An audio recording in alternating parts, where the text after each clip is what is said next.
The box I opened. A journal of loving, longing, and becoming. Part 1. The Spark. Journal entry. First memory of meeting her. February 2001. What is happening? Honestly, I think I fell in love with her the first time we met. It was at a mutual friend's party. We were introduced, and I didn't talk to anyone else for the rest of the night. It was like the room faded, and only she was left. She had purple hair, a smile that took up the whole airspace. She'd grown up in the Midwest, too. I remember thinking, I'm going to be friends with her. But even then, it felt like I'd known her for lifetimes. Her heart is as big as her body. She was in the midst of kicking off a nonprofit to help foster kids. My youngest son is a kinship foster. We were able to connect about that. I instantly volunteered to help her however I could. It was amazing to watch her take something from the ground level and turn it into something that was helping hundreds of foster families in such a short time. I was so incredibly proud of her work and the passion she poured into it. I was impressed by the way she managed an emotionally charged space with such grace. It was mesmerizing. And then her co-founder ruined it. She pushed her out, gaslighted her. It was horrible. When she walked away, I saw the relief. She didn't have to battle anymore, but there was sadness in her too, undeniable and quiet. She still carries it. She still believes the ending was her fault, like she was too much, like she did something wrong. And not that I was there for all of it, but from what I saw, she was not the problem. She was partnered with someone who wanted the power, the spotlight. You see, my girl is a silent warrior. She doesn't crave attention. She moves quietly towards her passions simply because she wants to help people. She doesn't need the accolades, but she deserves them. She deserves the spotlight. I want her to feel that. I want her to know she's appreciated, that she's special, that she is a light in a shitty world. I want her to see herself the way I see her, if only for a minute. Letter. Before I knew what this was. My dear, I didn't know what this was, not really. Just that being around you made the world feel less sharp. Your thoughtfulness in our conversations melted away my armor. I didn't have to hide. I felt safe, like I'd known you forever. I was so excited to have you in my life.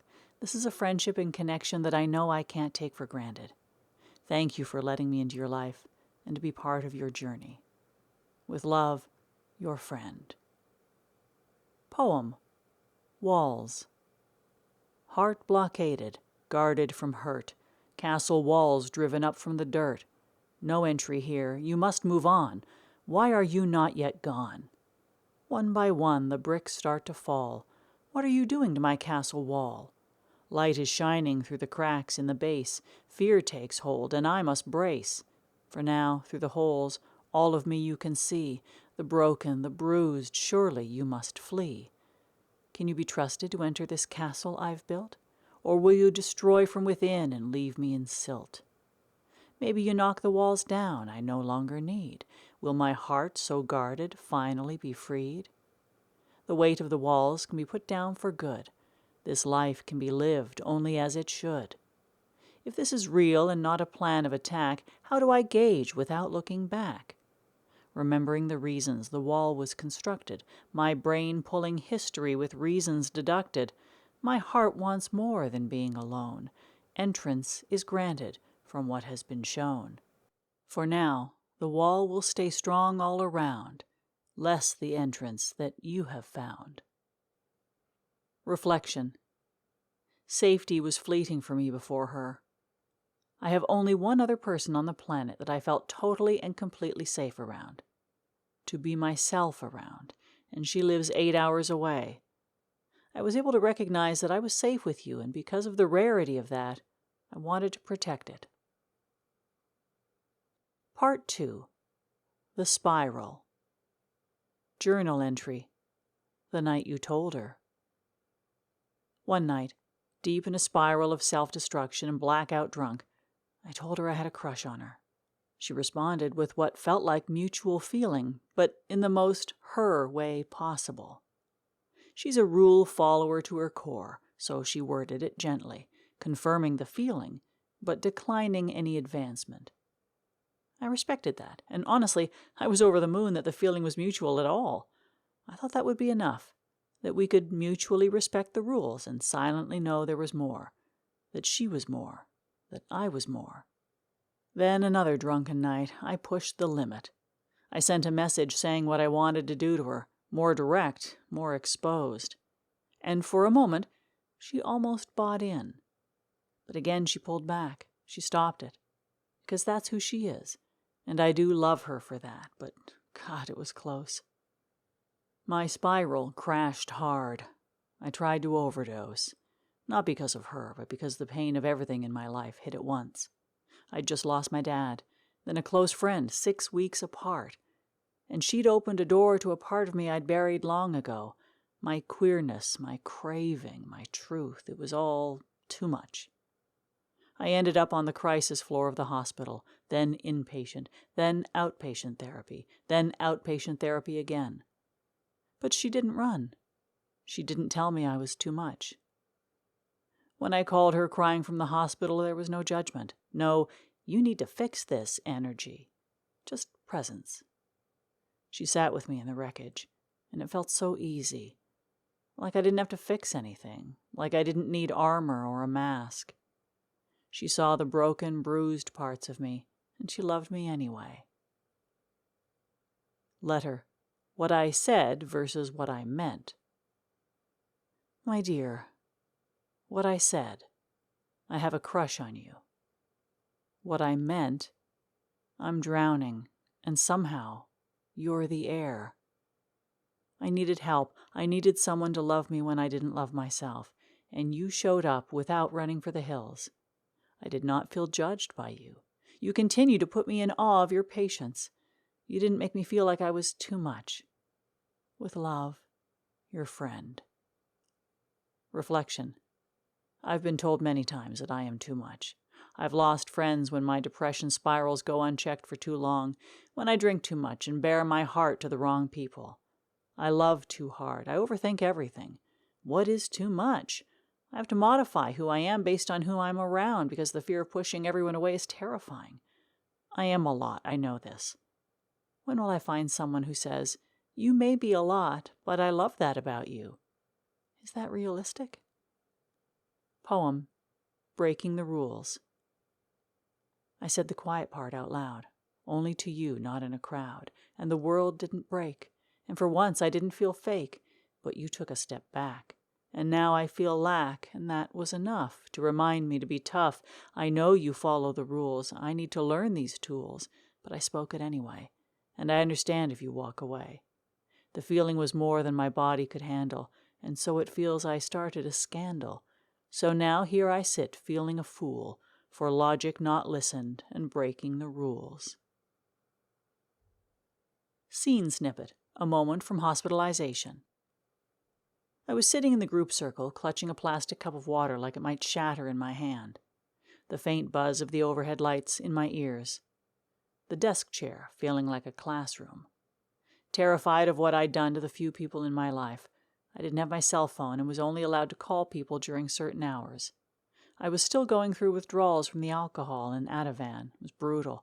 I sat in the group shaking, wanting to throw up, thoughts racing through my mind. Do you want to share? Pulled my attention back to the group. Tears streaming down my face before I realized what was happening. No, I whimpered, and quietly got up and walked to my room. I couldn't handle the reality of it all, so I laid on my mattress, sobbing into the pillow. When it was finally phone time, I called her, heart beating so strong I thought it was going to explode from my chest, and she answered, "Yellow." "What you doing?" I asked, trying to hide that I was about to cry. "How are you?" she asked me.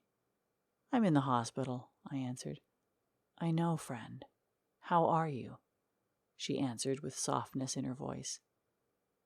"Are you done yet?" a voice behind me asked. "I have to go." "Are you okay if I call you tomorrow?" I asked. "Of course," she said. That conversation let me know that she wasn't going anywhere, that she was showing up. For me. Who does that? Part 3. The Box. Short essay. I've always known. I've always known. Since high school, since childhood, since the silence that followed when someone asked what boys I liked, when I cut my hair and often was confused for a boy. My problem is that I've known since high school that I'm gay, but growing up in the middle of a cornfield, it wasn't a place that fostered openness or freedom. For years, I've kept that part of myself boxed up in my brain. Sometimes something would crack the lid open, and I'd wrestle with what I have versus who I am. It always ended the same. I'd stuff the feelings back inside, close the lid, and walk away, always with that slight sadness lingering, because I know, every time, I'm locking away a part of myself. She doesn't just open the box. She holds it with me. She lets me talk about it, cry about it. It's like she can feel my pain. I think this fed part of my addiction. There was definitely other trauma feeding it, but deep down I had a longing that I couldn't explain, a feeling I couldn't talk to anyone about. So I drank. I drank to keep the box closed. I drank to not acknowledge the buzz in my chest when a girl would lock a gaze with me. Letter to the part of me I keep hiding. Dear me, you've been locked away in a box for so long. I thought it was protection. I thought it was love, even, keeping you safe. But it was fear. Fear of even more rejection. The main characters in my life up to this point have made it very clear to me that they think it would have been a better choice to not have me in this life, that I was a mistake. So I had to hide you. I had to hide that version from the outside world, from myself. I locked you away and hoped you would disappear. I drank so I didn't feel bad that I was doing this to you. I was afraid of what other people would say. My life was only valued if I was of service to people. How could I let you out and not be a disservice to the people I have to keep happy? I know now that keeping you locked up for all of these years has been wrong. Without you, I will never fully be happy. You are me, and I need to love you. I need to embrace and empower you. You are part of me, and without you I am not whole. I will never be able to have anyone else fully love me if I don't embrace all of me. I'm so sorry for being afraid. I'm sorry I kept you locked up for so long. With love, me. Poem, Cornfields. They taught me silence. My heart learned defiance in the rows between rows. From the seeds, corn grows. The fields grow straight. Anything else they hate. I'm not what they flaunt. A girl I do want, but a man I will take. My heart an ache, because the corn must grow straight, or you they will hate. Dialogue. Inner. This is me. Armor. No, they won't accept you. Inner. But I need to breathe. Armor. Then breathe quietly. Inner. But I can't. Armor. You have no choice. You have obligations now. Inner. I want to open the box. Armor. That is locked. There is no need. Inner. I will drink this away. I can't leave a part of me locked up. Armor. If that is what you need to do. Inner. This is not going to end well. Armor. Play your part, puppet. Reflection. Shame is overwhelming. I was never enough to just be me and be loved. Shame when I didn't make my parents happy, when an adult had to correct me, when I got any grade other than an A at school. Shame that I wasn't pretty by normal teenage girl standards, that I wasn't wanted by any of the boys, even though it wasn't the boys I wanted. Shame that I was not conforming to what everyone else thought I should be when they thought I should be it, and I had no one to tell me otherwise. So I sat with my shame and a bottle of liquor, and they became one in the same. Part 4. The Silence. Journal entry. After I told her. May 2025. And today, after a therapy session and a quiet, raw conversation, I told her I was in love with her. She blocked me. Gently. But God, it hurt. And I felt like a giant asshole. I knew she was in the middle of a war zone. I knew she wasn't in a place to reciprocate. I knew, and I still said something. I'm pretty sure I hurt her with my honesty, and I'm angry with myself for that. Because at the end of the day, yes, I'm over the moon in love with her. I see a future. I see what we could be. From my core, I love this woman. Letter. If I could say one last thing. Dear friend, the last thing I want to do is chase you away by being too much. I want to say, I love you. All of you, I want to be with you. I don't know how it will work with the lives we've built, but I want to try. I want to fight for you. I want to see what magic we could make, because with you, I feel safe. I feel seen. I feel like you know I see you too. Even if you haven't told me everything yet, I want to know. I want to see all your pieces, all your secrets, everything. I want all of you. And now I sit here at a crossroad. I'm sitting in some sadness from the rejection, but ridiculously grateful for the grace you've shown me and not running away. I'm hoping I'm showing you that I can love you in the way that you need right now. I can be patient. For you, I can do anything. I'm hoping that one day, out of the blue, you'll reciprocate what I'm feeling, fearing wholeheartedly that maybe you don't have an attraction to me, that your love for me is not what I have felt. My hope is that you feel the same way, that you want me as much as I want you, but your self-awareness on how much you can handle is what's holding you back. I would love for you to tell me that you feel the same way, but you just can't right now. Right now, your capacity is overflowing. I would love to ask you this, but I'm terrified of the answer. Will this be full-on rejection? Will this kill any hope I have? I want you to tell me, yes, let's figure this out. Together. Maybe we can't do anything right now, but maybe in a year, maybe in 5, whatever it is, I want you to choose me. I want to be your person. I want to grow old with you. But then what if that isn't what you see? What if you see me only as a sister? So this is spinning in my head. The what-ifs are heavy. I know in my soul I will love you in any of these scenarios. I will love you wholeheartedly. I will love you through whatever you throw at me. I will love you however you need me to love you. That I promise. Neither one of us asked for this. I didn't plan on falling in love with you, but now I'm here. The ball is in your court now. I don't know what comes next.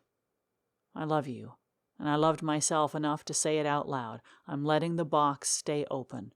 I am embracing who I am. I am healing all of me, not just the parts I want people to see. With all of my heart, your friend. Poem. I will wait. I sit with folded hands, hoping you want me in your plans, smiles when your name appears, hoping I'm not part of your fears. Let's hang out today is on the screen, hoping that you know you are a queen. On the couch with a movie on, hoping you don't notice how much I am drawn. You show me a cool video on your phone, hoping you didn't hear the slight moan of joy when you touched my arm in laughter, hoping I can embrace you after. Your world stops spinning and things fall into place, hoping I am part of that space. I will wait, hoping I am part of your fate. Reflection. So many people have rejected me. Core people. The ones that by definition are not supposed to do so. Literally told me to my face that I was a mistake. Ghosted by others. It's made me not trust people, not believe that I can keep them in my life without being of some sort of service. And it sucks. It sucks to have the hope that I can find a connection where they're not scared away in the end. It always ends the same. I'm rejected for being alive. I recognize that I'm supposed to believe that this has something to do with them, not me. But it's hard to do that when I have to wear a mask for half the people in my life, or keep parts of me in the box to not scare people away. Maybe one day I'll believe it. Maybe that will happen when I finally find someone that sees all of the pieces of me and doesn't run.